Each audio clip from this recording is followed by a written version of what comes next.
Di jantung Nusantara, di atas tanah yang subur dan kaya, Kemaharajaan Majapahit berkilau laksana emas di bawah surya. Ibu kotanya, Trowulan, adalah pusat dari segala kekuasaan, tempat di mana denyut nadi sebuah imperium raksasa terasa hingga ke pulau-pulau terjauh. Di atas singgasana yang megah, duduklah seorang raja muda bernama Sri Raja Sanagara, yang lebih dikenal rakyatnya dengan nama Hayam Wuruk. Ia mewarisi sebuah kerajaan yang berada di puncak kejayaannya, sebuah imperium yang wilayahnya membentang luas. Namun, di tengah segala kemegahan istana dan gemuruh upacara kenegaraan, hati sang raja terasa hampa. Sebuah kekosongan yang tak terucap menggerogoti jiwanya.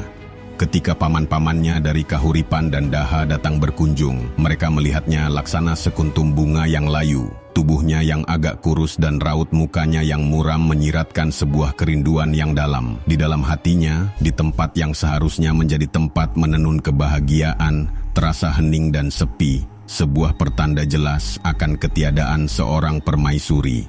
Hayam Wuruk adalah seorang penguasa yang memiliki segalanya, namun ia merasa tak lengkap. Ia tidak hanya mendambakan seorang pendamping, tetapi sebuah ikatan yang dapat melampaui politik penaklukan yang telah menjadi ciri khas pemerintahan Mahapatih Gajah Mada. Ia memimpikan sebuah penyatuan yang berbeda, sebuah persekutuan yang dijalin bukan melalui ujung pedang, melainkan melalui ikatan suci pernikahan dan kekerabatan. Visinya adalah untuk mempererat kembali tali persaudaraan dengan kerajaan Sunda di tanah Pasundan, satu-satunya kerajaan besar yang masih berdiri mandiri, dihormati, dan berada di luar lingkaran pengaruh langsung Majapahit. Pemicu bagi visinya ini datang dalam wujud yang tak terduga, selembar lukisan. Sang raja telah mengutus para juru gambar terbaiknya ke seluruh penjuru Nusantara dengan tugas untuk melukis potret para putri dari berbagai kerajaan. Di antara mereka adalah Sungging Prabangkara, seorang seniman yang kemasyhurannya tak tertandingi, yang konon mampu menangkap jiwa dalam setiap sapuan kuasnya. Ketika Prabangkara kembali dari perjalanannya dan membentangkan hasil karyanya di hadapan raja, satu citra berhasil memaku pandangan Hayam Wuruk, menggetarkan jiwanya hingga ke dasarnya. Lukisan itu menampilkan Dyah Pitaloka Citra Resmi, putri dari kerajaan Sunda. Karya Prabangkara begitu hidup, seolah-olah sang putri sedang bercermin di permukaan air yang jernih, dan yang tampak di atas kanvas adalah bayang-bayangnya yang sempurna. Kecantikannya luar biasa, namun yang lebih memikat adalah aura kemuliaan dan ketenangan yang terpancar dari potret itu. Seketika itu juga, Hayam Wuruk jatuh hati. Bukan pada seorang wanita yang pernah ia temui, melainkan pada sebuah ideal, sebuah fantasi yang terwujud di atas selembar kanvas. Cinta yang tumbuh dari sebuah gambar ini terasa begitu murni dan idealistis, terlepas dari realitas politik yang keras pada abad ke-14. Bagi Hayam Wuruk, Dyah Pitaloka bukan lagi sekadar seorang putri. Ia adalah perwujudan dari visinya tentang sebuah persekutuan yang damai dan setara. Cinta yang idealistis ini dengan cepat menjadi sebuah kekuatan pendorong yang tak terbendung. Dengan restu penuh dari keluarganya, termasuk kedua pamannya yang melihat ini sebagai obat bagi kemurungan sang raja, Hayam Wuruk mengambil langkah resmi. Ia memerintahkan Patih Madhu, seorang menteri senior yang sangat dihormati, untuk memimpin sebuah misi diplomatik ke tanah Sunda. Tujuannya jelas dan terhormat, untuk menyampaikan surat lamaran resmi dari Raja Majapahit kepada Prabu Maharaja Linggabuana, meminang putrinya, Dyah Pitaloka, untuk menjadi permaisuri.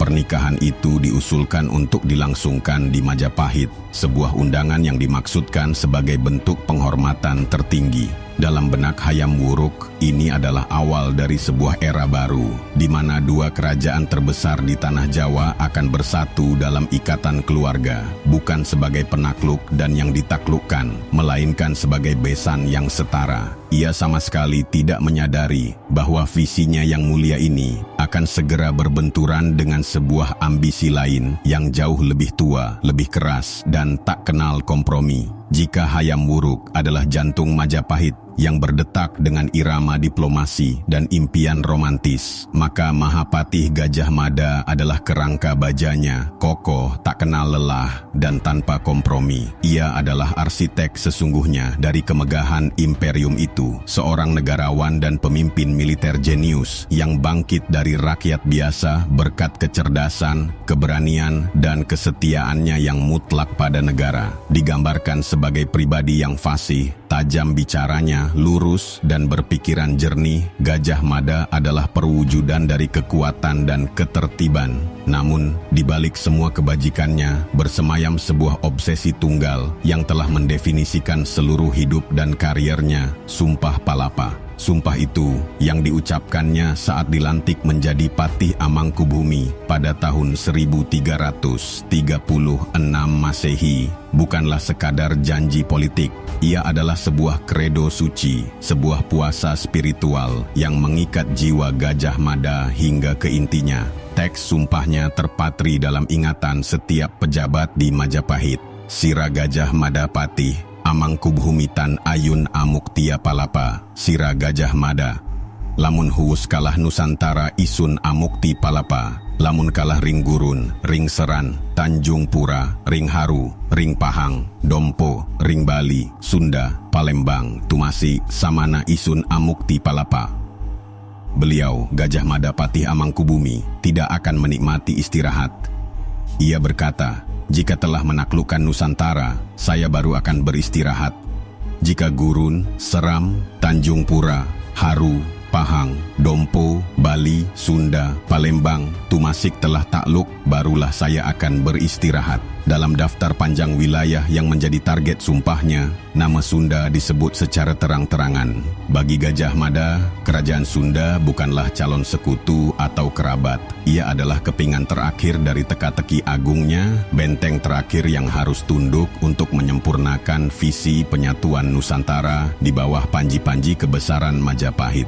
Selama puluhan tahun, ia telah bekerja tanpa henti, menggunakan diplomasi, strategi, dan kekuatan militer untuk menaklukkan satu persatu wilayah dalam sumpahnya. Sunda adalah puncaknya, mahakarya yang akan menuntaskan tugas hidupnya.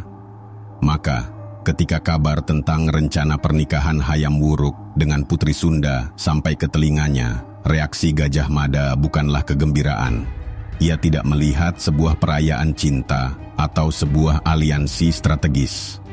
Yang ia lihat adalah sebuah kesempatan emas, sebuah momentum yang disajikan oleh takdir untuk menuntaskan sumpahnya dengan cara yang paling efisien. Dalam benaknya, keputusan pihak Sunda untuk menerima lamaran dan bersedia datang ke Majapahit adalah sebuah langkah keliru yang fatal. Mereka, dengan sukarela, berjalan memasuki pusat kekuasaan Majapahit, membawa serta simbol kedaulatan mereka, Sang Putri Raja. Ini adalah panggung yang sempurna untuk sebuah penaklukan tanpa harus mengerahkan armada besar ke tanah Pasundan yang bergunung-gunung dan terkenal sulit ditaklukkan. Disinilah letak inti dari tragedi yang akan datang, sebuah benturan paradigma yang fundamental dan tak terdamaikan antara sang raja dan mahapatihnya. Hayam Wuruk memandang pernikahan ini sebagai tujuan akhir itu sendiri, sebuah perayaan cinta, pembentukan aliansi, dan perwujudan perdamaian. Baginya, kata pernikahan adalah makna sesungguhnya. Sebaliknya, Gajah Mada memandang pernikahan ini murni sebagai sarana untuk mencapai tujuan akhirnya, penaklukan Sunda dan pemenuhan sumpahnya. Baginya, kata pernikahan hanyalah bungkus diplomatik untuk sebuah peristiwa yang sesungguhnya, yaitu penaklukan. Tidak ada ruang untuk kompromi di antara dua visi ini. Gajah Mada yang menganggap dirinya sebagai wahana atau kendaraan bagi kehendak negara, percaya bahwa takdir negara jauh lebih agung daripada hasrat pribadi seorang raja. Dan dalam pandangannya, takdir Majapahit adalah Sumpah Palapa. Ia tidak melihat adanya konflik dalam dirinya, ia hanya melihat sebuah tugas yang harus diselesaikan. Dengan dingin dan penuh perhitungan, ia mulai merancang skenarionya, sebuah jebakan diplomatik yang akan mengubah pesta pernikahan menjadi sebuah upacara penyerahan diri. Pihak Sunda akan datang untuk sebuah pernikahan, namun mereka akan disambut dengan tuntutan seorang penakluk. tragedi Bubat, sejak saat itu, bukan lagi sebuah kemungkinan, melainkan sebuah kepastian yang tinggal menunggu waktu. Kabar dari timur tiba di Keraton Sunda di Galuh, laksana angin sepoi-sepoi yang membawa aroma bunga, sekaligus hawa dingin yang menusuk tulang. Patih Madu dari Majapahit dengan segala tata krama dan kemegahan seorang utusan dari kemaharajaan besar mempersembahkan surat lamaran dari Raja Hayam Wuruk. Suasana di Balairung Agung seketika menjadi tegang, dipenuhi kebanggaan sekaligus kecurigaan. Kerajaan Sunda adalah sebuah entitas yang berdiri dengan kehormatannya sendiri, sebuah negeri yang bangga karena belum pernah takluk di bawah kekuasaan manapun. Suara keberatan pertama datang dari Mangkubumi Hyang Bunisora Suradipati, seorang negarawan senior yang bijaksana dan selalu waspada. Keberatannya berakar pada adat dan martabat. Menurut tradisi luhur yang berlaku di Nusantara, tidaklah lazim bagi pihak mempelai wanita untuk mendatangi kediaman mempelai pria. Tindakan semacam itu dapat ditafsirkan sebagai bentuk perendahan diri, sebuah pengakuan tersirat akan posisi yang lebih rendah. Para bangsawan lain pun menyuarakan kekhawatiran serupa. Di balik tawaran pernikahan yang manis, mereka mencium adanya kemungkinan jebakan diplomatik. Majapahit dengan Gajah Mada sebagai ujung tombaknya dikenal dengan politik ekspansinya yang agresif. Mereka khawatir pernikahan ini hanyalah siasat untuk menempatkan Sunda di bawah kendali Majapahit secara halus. Di tengah perdebatan itu duduklah Prabu Maharaja Linggabuana Wisesa, seorang raja yang perwujudannya adalah cerminan dari kerajaannya, agung, berdaulat, dan menjunjung tinggi kehormatan di atas segalanya. Ia memahami sepenuhnya kekhawatiran para dewan kerajaannya. Namun, di sisi lain, ia melihat sebuah peluang yang langka. Lamaran dari Hayam Wuruk, jika tulus, adalah sebuah tawaran persekutuan antara dua kekuatan terbesar di tanah Jawa. Beberapa catatan kuno bahkan menyebutkan adanya pertalian darah leluhur antara pendiri Majapahit dengan garis keturunan Sunda, sebuah ikatan persaudaraan lama yang kini dapat dipererat kembali. Prabu Linggabuana berada di persimpangan jalan yang menentukan. Menolak lamaran bisa dianggap sebagai penghinaan terhadap Majapahit dan memicu permusuhan. Menerimanya, terutama dengan syarat pernikahan dilangsungkan di Majapahit, mengandung risiko besar terhadap harga diri kerajaannya. Setelah menimbang dengan saksama, Sang Prabu membuat keputusan yang kelak akan terukir dalam sejarah sebagai sebuah tindakan kepercayaan yang fatal. Ia memutuskan untuk menerima lamaran tersebut. Lebih dari itu, untuk menunjukkan rasa hormat dan kesungguhan hatinya kepada calon menantunya, Prabu Linggabuana memutuskan untuk mengantarkan sendiri putrinya, Dyah Pitaloka, ke Majapahit. Ini adalah sebuah gestur diplomatik yang luar biasa, sebuah penegasan bahwa ia memandang Hayam Wuruk dan Majapahit sebagai pihak yang setara. Ia percaya pada kesucian janji seorang raja dan kehormatan sebuah lamaran resmi. Ia memproyeksikan nilai-nilai ksatria yang dianutnya kepada istana Majapahit dengan asumsi bahwa mereka beroperasi dengan kode etik yang sama. Ia tidak dapat membayangkan bahwa di balik kata-kata manis seorang raja bisa terdapat agenda tersembunyi dari seorang mahapatih yang begitu berkuasa. Maka persiapan pun dimulai. Sebuah armada besar dikerahkan, terdiri dari ratusan kapal jung dan ribuan kapal-kapal kecil pengiring. Sebuah rombongan yang pantas untuk mengantar seorang putri Raja Agung, Prabu Linggabuana, Permaisuri Dewi Laralinsing, Putri Dyah Pitaloka, dan segenap bangsawan serta pengawal kehormatan terbaik kerajaan, pasukan bala mati, bersiap untuk berlayar. Namun, saat kapal-kapal megah itu mengangkat sauh dan membentangkan layar, pertanda-pertanda buruk mulai tampak di langit dan di laut, sebuah firasat kelam yang membayangi perjalanan mereka menuju Cakrawala Timur. Mereka berlayar dengan niat tulus untuk menjalin ikatan suci, tanpa menyadari bahwa mereka sedang menuju sebuah padang pembantaian yang telah disiapkan. Kehormatan mereka yang menjadi alasan mereka mengambil risiko ini justru akan menjadi senjata yang digunakan untuk menghancurkan mereka. Setelah mengarungi Laut Jawa, armada megah kerajaan Sunda akhirnya tiba di pelabuhan Majapahit. Kegembiraan dan antisipasi bercampur dengan kelelahan setelah perjalanan panjang. Namun, penyambutan yang mereka terima jauh dari apa yang mereka bayangkan. Alih-alih diarak menuju keraton utama yang agung, Rombongan kerajaan itu justru diarahkan ke sebuah tempat bernama Pesanggerahan Bubat. Bubat bukanlah sebuah istana tamu atau kediaman bangsawan. Ia adalah sebuah lapangan luas di sebelah utara kompleks keraton, sebuah alun-alun publik yang biasa digunakan untuk perayaan rakyat tahunan dan keramaian umum. Di Majapahit, upacara kenegaraan yang sakral dan resmi dilangsungkan di alun-alun Waguntur, bukan di Bubat yang bersifat lebih informal. Penempatan rombongan Sunda di sana adalah penghinaan pertama, sebuah pesan halus namun tajam bahwa mereka tidak dianggap sebagai tamu kerajaan yang setara. Keresahan para bangsawan Sunda semakin menjadi-jadi ketika para prajurit Majapahit mulai menurunkan barang-barang bawaan mereka dan hendak menyimpannya di Paseban, sebuah bangsal yang secara khusus digunakan untuk menampung upeti atau persembahan dari daerah taklukan. Seorang patih Sunda segera menegur dengan keras, Paseban itu hanya untuk menyimpan upeti dari daerah jajahan. Sunda kan bukan daerah taklukan. Protes itu diabaikan. Perintah yang diterima para prajurit Majapahit sudah jelas. Suasana yang tadinya penuh harapan kini berubah menjadi tegang dan penuh kecurigaan. Puncak dari kejanggalan ini adalah ketiadaan sang mempelai pria. Janji penyambutan meriah oleh Raja Hayam Wuruk sendiri tidak terwujud. Sang raja yang hatinya berdebar-debar ingin menyongsong calon permaisurinya ditahan di dalam istana oleh Mahapatih Gajah Mada. Dengan argumen yang dingin dan logis, Gajah Mada meyakinkan Dewan Istana bahwa tidak pantas bagi seorang Maharaja Majapahit untuk turun langsung menyambut rombongan dari kerajaan yang dalam pandangannya seharusnya berstatus sebagai fazal atau bawahan. Diplomasi Hayam Wuruk telah sepenuhnya dibajak oleh real politik Gajah Mada. Sebagai gantinya, yang muncul di hadapan perkemahan Sunda di Padang Bubat adalah Gajah Mada sendiri, diapit oleh pasukan Majapahit dalam formasi tempur.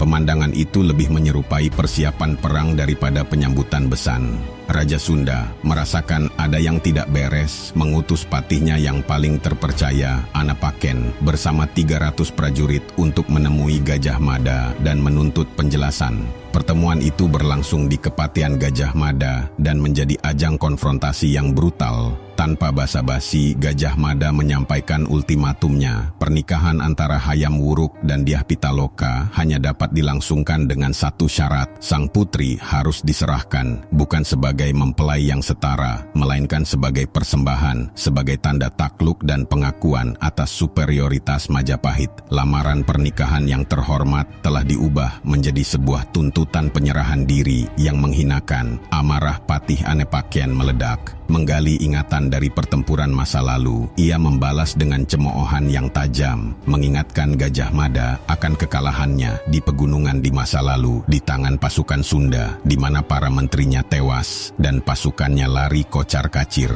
Ia menuduh Gajah Mada sebagai pengkhianat yang tidak tahu sopan santun, dengan mulut yang berbau seperti kentut jangkrik dan mengikuti ajaran sesat. Pertukaran makian yang sengit itu menunjukkan bahwa jurang di antara kedua belah pihak sudah tidak mungkin lagi dijembatani. Strategi Gajah Mada telah berhasil dengan sempurna. Dengan serangkaian penghinaan yang sistematis, ia telah memprovokasi pihak Sunda. Ia sengaja mendorong mereka ke sudut di mana satu-satunya aset yang tersisa bagi mereka adalah kehormatan. Ia tahu persis bahwa seorang ksatria seperti Prabu Linggabuana tidak akan pernah bisa menerima syarat-syarat tersebut.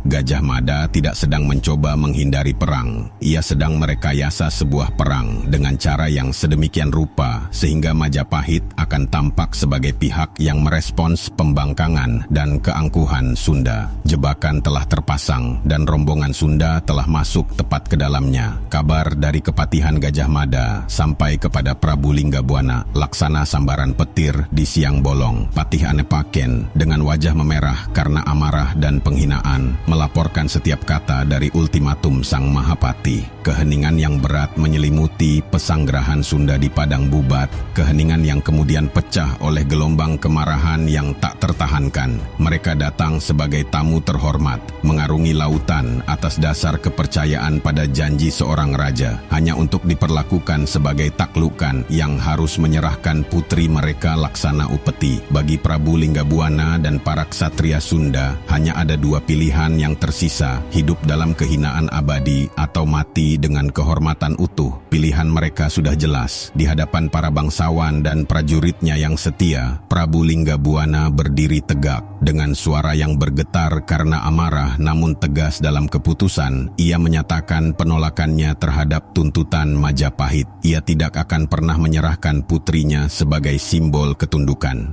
Ia dan para ksatria Sunda lebih baik gugur di medan perang daripada hidup menanggung aib.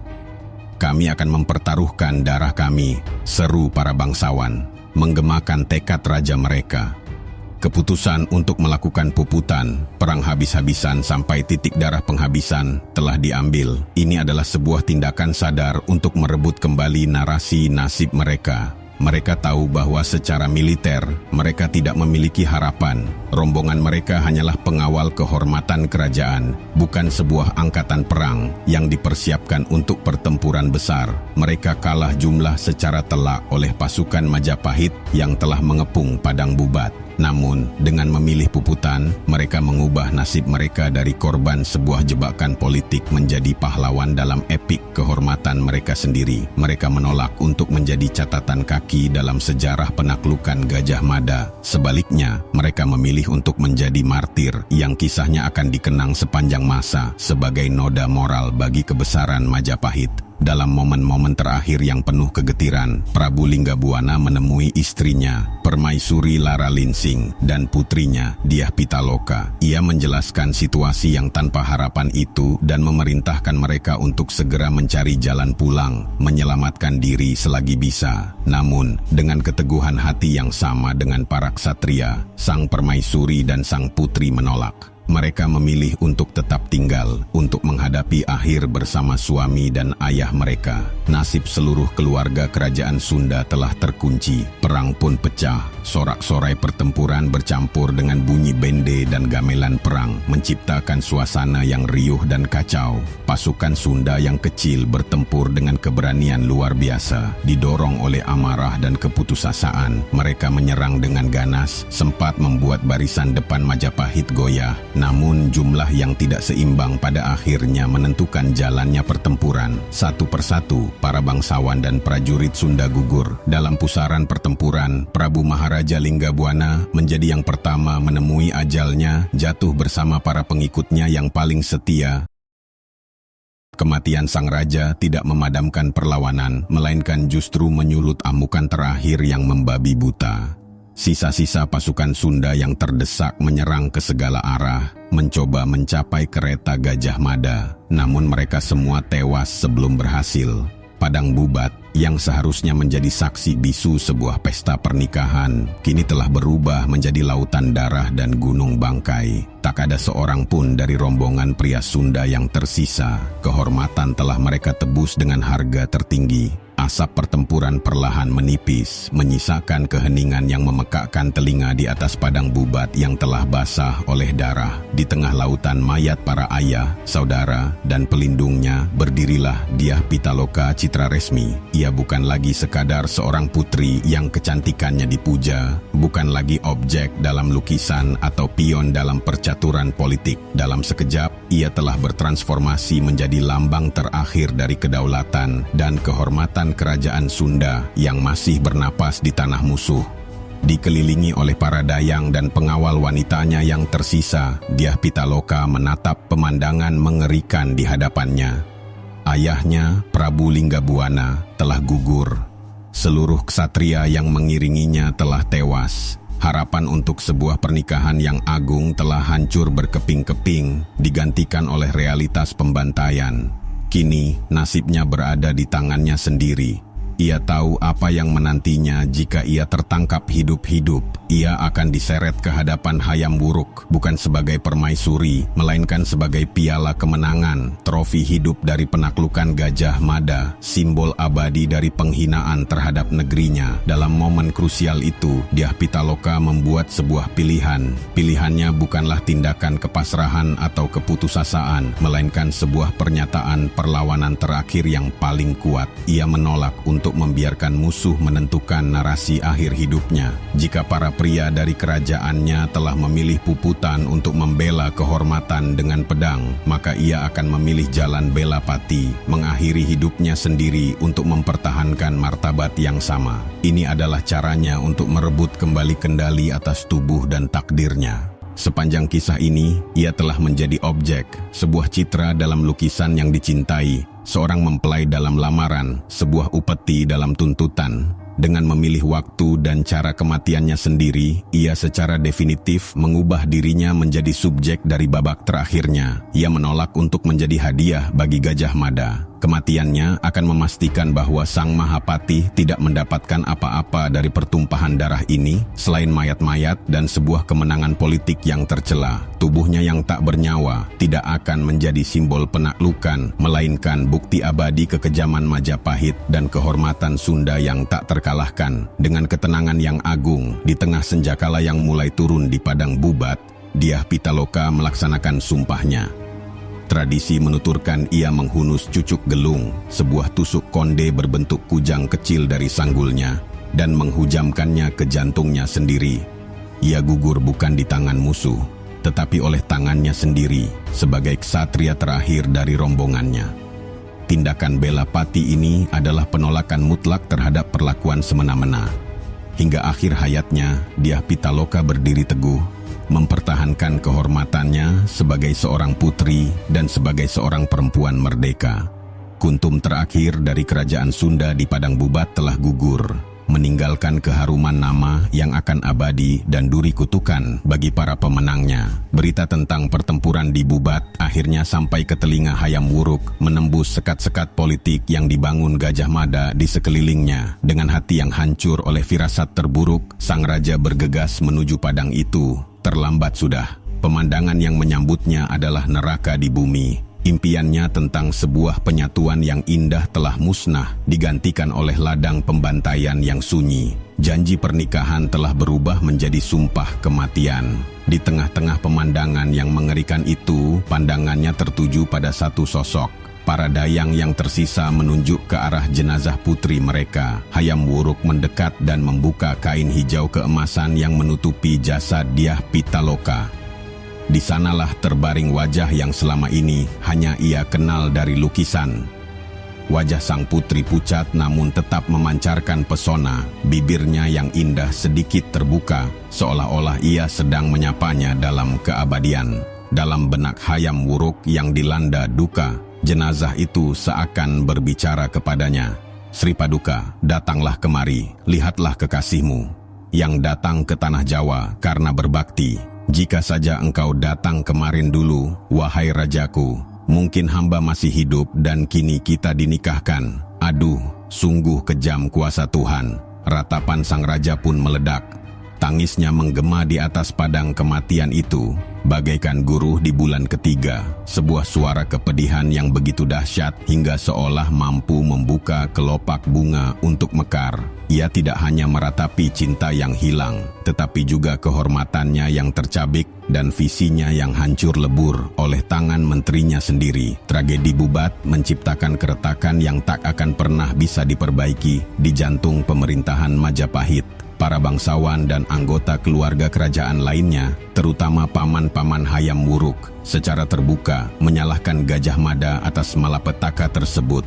Mereka bergegas ke Kepatihan dengan niat untuk menangkap dan menghukum Sang Mahapati. Namun Gajah Mada telah menghilang secara gaib, seolah ditelan bumi. Konsep Dwi Tunggal, kepemimpinan ganda yang harmonis antara Hayam Wuruk dan Gajah Mada yang telah membawa Majapahit ke puncak kejayaan, kini hancur berkeping-keping. Hayam Wuruk tidak pernah lagi mempercayai Gajah Mada. Meskipun Sang Mahapatih tidak pernah secara resmi dihukum, ia dianugerahi tanah perdikan di Madakaripura, sebuah tempat terpencil yang jauh dari pusat kekuasaan. Ini adalah sebuah anjuran halus untuk pensiun, sebuah pengasingan terhormat. Gajah Mada, sang arsitek imperium, menghabiskan sisa hidupnya dalam kesendirian sebelum akhirnya wafat dan lenyap dari panggung sejarah. Bagi Hayam Wuruk, Perang Bubat adalah sebuah pelajaran yang dibayar dengan harga teramat mahal. Peristiwa ini menandai kematian psikologis dirinya yang muda dan idealistis, dan melahirkan seorang raja yang lebih keras dan waspada.